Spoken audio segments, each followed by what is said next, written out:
তোমাদের মধ্যে এমন কেউ আছো যে সাইকেল চালাতে গিয়ে একবারও পড়ে যাওনি, বা একবার পড়ে গেছো তারপর আর কোনোদিন সাইকেলে হাত দাওনি? তোমাদের মধ্যে এমন কেউ আছো ছোটবেলায় যখন হাঁটতে শিখছিলে তখন পড়ে গেছো আর হাঁটার চেষ্টা করনি? বা এমন কেউ আছে যে হাঁটতে হাঁটতে বা হাঁটতে শিখতে শিখতে সে কখনো পড়েনি? আচ্ছা, আমি এই কথাগুলো কেন বলছি? চলো, ইংরেজি না শিখতে পারার একটা বিরাট কারণ আমরা এই মুহূর্তে আলোচনা করব এবং তার সলিউশন আলোচনা করব।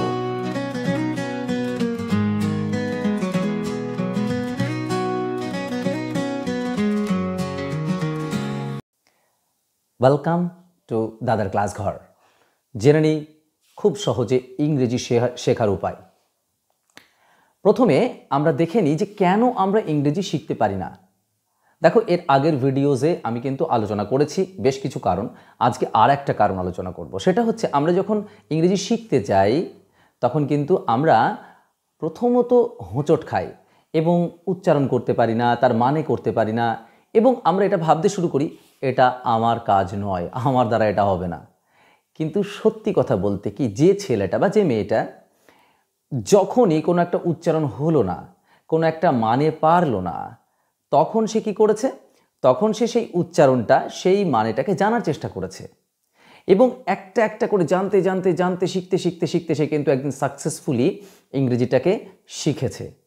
কিন্তু যে প্রথম দিন হোঁচট খেলো, পারলো না মানে বা উচ্চারণ, দ্বিতীয় দিন হোঁচট খেলো, পারলো না, তৃতীয় দিন পারলো না, তারপরে তার বিশ্বাস হলো যে আমি আর পারবো না, আমার দ্বারা ইংরেজি হবে না। এখন চলো আমরা এই যে প্রবলেমটা, এই প্রবলেমটার সমাধানটা কি আছে সেই সমাধানটা আমরা খুঁজি। প্রথম যে আমার ক্রাইটেরিয়া, প্রথম ইংরেজি শেখার যে প্রথম স্টেপ, সেটা হচ্ছে ডিপ ডিজায়ার। দেখো, শুধু ইংরেজি শেখা কেন, যে কোনো কাজে, সেটা সাইকেল চালানো হোক বা সেটা হাঁটতে শেখা হোক বা যে কোনো মিউজিক্যাল ইনস্ট্রুমেন্ট হোক, প্রথম কাজ হচ্ছে এটাই যে তোমার ভিতরে একটা ডিপ ডিজায়ার থাকবে। যদি ডিপ ডিজায়ার না থাকে তাহলে কিন্তু তুমি কখনোই সেই কাজটা করতে পারবে না। তাই প্রথম ক্রাইটেরিয়া হচ্ছে ডিপ ডিজায়ার। ইংরেজি শেখার জন্য, ইংরেজি স্পোকেন পাওয়ার বাড়ানোর জন্য, বা তোমার যদি মনে হয় আমি ইংরেজিতে অল টাইম কথা বলবো, যা খুশি তাই লিখবো, তাহলে প্রথম যেটা দরকার, yes, that is deep desire. Next, second step, সেটা হচ্ছে make a plan. Make a plan means কিভাবে আমি শুরু করব। সবাইকে ভাবতে হয় যে আমি জিরো লেভেলে আছি, আমি জিরো লেভেল থেকে শুরু করব, এবং এই জিরো লেভেল থেকে তোমাকে শুরু করতে হবে। তার জন্য কিভাবে শুরু করতে হবে? প্রথমে তুমি কি কি শিখবে, কোন ওয়ার্ডসগুলোকে তুমি শিখবে। ইংরেজির ক্ষেত্রে কিন্তু আমি বলতে পারি, তোমার চারিপাশে যা যা দেখতে পাচ্ছ সেই সমস্ত ওয়ার্ডসগুলোকে নোট ডাউন করো। তুমি যে অ্যাক্টিভিটিসগুলো এভরিডে করছো, সেই অ্যাক্টিভিটিসগুলোকে তুমি কিন্তু কি করবে না, এভরিডে নেওয়ার চেষ্টা করো, জানার চেষ্টা করো। তাহলেই দেখবে একদিন তোমার কাছে একটা বিরাট বড় ভকেব হয়ে যাবে, অনেক বড় স্টোর হাউস অফ ওয়ার্ডস হয়ে যাবে। তখন তুমি ইজিলি কিন্তু বলতে বা লিখতে পারবে। তাহলে তোমাকে একটা প্ল্যান বা রুট তৈরি করতে হবে, যে প্ল্যান ওয়াইজ তোমাকে হাঁটা শুরু করতে হবে। তাহলে ফার্স্ট স্টেপ কি বললাম? Deep desire. সেকেন্ড স্টেপ কি বললাম? সেকেন্ড স্টেপ হচ্ছে মেক আ প্ল্যান। তাহলে মেক আ প্ল্যান, প্ল্যান করলেই তো তোমার হয়ে যাচ্ছে না, শুধু প্ল্যান করে ফেলে রেখে দিলেই তো you cannot speak properly in English. So third step হচ্ছে না, take the action. Take the action. Okay, যে প্ল্যানটা আমি করলাম, প্ল্যানটা করার পর কি করব? আমি অ্যাকশন নেওয়া শুরু করব। অ্যাকশন নিতে গেলে আমাকে কি করতে হবে না, তার আগে আমাকে দেখে নিতে হবে যে আমি কার কাছে গেলে আমি ইংরেজিটা বেটার জানতে পারবো। সেটা কোনো ইউটিউব চ্যানেল হতে পারে, সেটা কোনো টিচার হতে পারে, কোনো বুকস হতে পারে, যে কোন জায়গাটায় আমি ওয়ার্ক করলে বা কার সাথে ওয়ার্ক করলে আমি খুব সহজে শিখে নিতে পারবো, সেটা করতে শুরু করে দাও। সেটা এখনই করতে শুরু করে দাও, ডোন্ট সিরিয়াসলি ডিলে। এরপর আমাদের নেক্সট যে কাজ, সেটা হচ্ছে যে আমি যে অ্যাকশনটা নিচ্ছি, আমি যে ওয়ার্কটা করছি, সেই ওয়ার্কটা কতটা অ্যাপ্রোপ্রিয়েট, বা আমার কাজ করতে করতে আমি কোন জায়গাটায় ভুল করছি। অর্থাৎ পরের স্টেপ হচ্ছে ফাইন্ড এরার। ফাইন্ড এরার মানে হচ্ছে যে, একটু হিন্দি বলে ফেললাম, সরি। সো যেটা হচ্ছে আমাকে খুঁজতে হবে আমার ভুলটা কোথায় হচ্ছে। আমি কি উচ্চারণে ভুল করছি, নাকি স্পেলিংয়ে ভুল করছি, নাকি মিনিংয়ে ভুল করছি, কোন জায়গাটায় কোন কথাটা বলতে হবে সেই জায়গাটায় ভুল করছি, ভুলগুলোকে খোঁজো, একটা একটা করে শর্টিং করো। যেন এই জায়গাটা আমার মনে পড়ে থমাস আলভা এডিশনের কথা। থমাস আলভা এডিশন 2774 বার, কতবার? 2774 টাইমস। কি জন্য সে নিয়েছিল জানো? এতবার সে চেষ্টা করে তবে হি ইনভেন্টেড বাল্ব। 2774 বার ফেলিয়ার হওয়া চারটেখানি কথা না। এবং তাকে যখন সাংবাদিকরা জিজ্ঞাসা করেছিল যে আপনি এতবার মানে চেষ্টা করলেন, তো আপনার এক্সপিরিয়েন্স কি, আপনি এতবার ব্যর্থ হয়েছেন?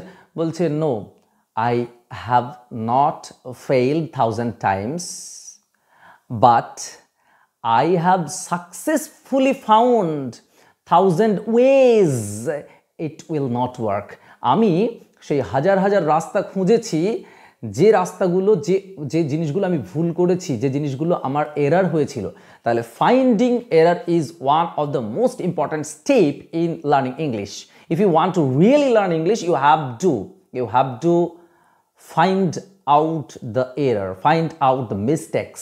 যদি তোমার মিস্টেক্স, তুমি তোমার যদি এরারগুলোকে খুঁজতে না পারো, তাহলে তুমি কখনোই সাকসেসফুল স্পিকার হতে পারবে না। And the last one is I think personally যে ট্রাই অ্যাগেন। তুমি ফাইন্ড আউট তো করলে, ফাইন্ড আউট করার পর ট্রাই অ্যাগেন। যদি তুমি থমাস আলভা এডিশনের কথা ভাবো, তাহলে ভাবো 2774 বার সে কিন্তু ট্রাই করে গেছে। Keep trying. আমরা সাইকেল চালাতে গিয়ে একবার পড়ে গিয়ে হাঁটু কাটলো, আমাদের থুতনি কাটলো বা কুনুই কেটে গেল, আমরা কি সাইকেল ছেড়ে দিই? না, ছেড়ে দিই না তো। আমরা ওটাকে আবার পুনরায় উঠি। আমার মনে আছে কতবার আমার হাঁটু কেটেছে, সিরিয়াসলি স্পিকিং, কতবার হাঁটু কেটে গেছে যখন first I tried riding cycle. So it is very important, keep trying and trying. Don't seriously keep aside your book. তোমার বইটাকে সরিয়ে দিও না। Don't stop following videos, English videos.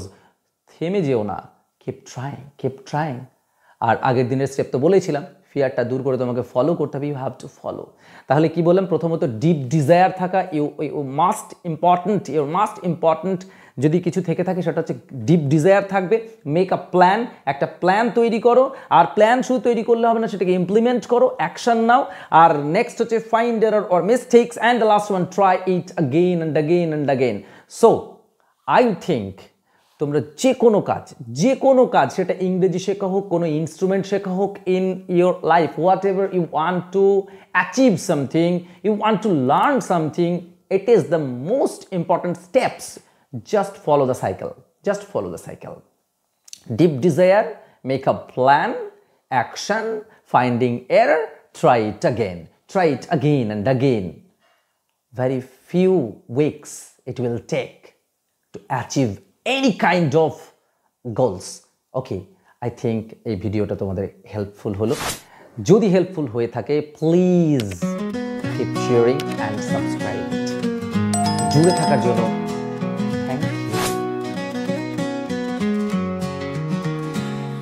দাদা ক্লাস ঘর ভরা গল্পের ঝড়, পড়াশোনা দারুণ পরপর।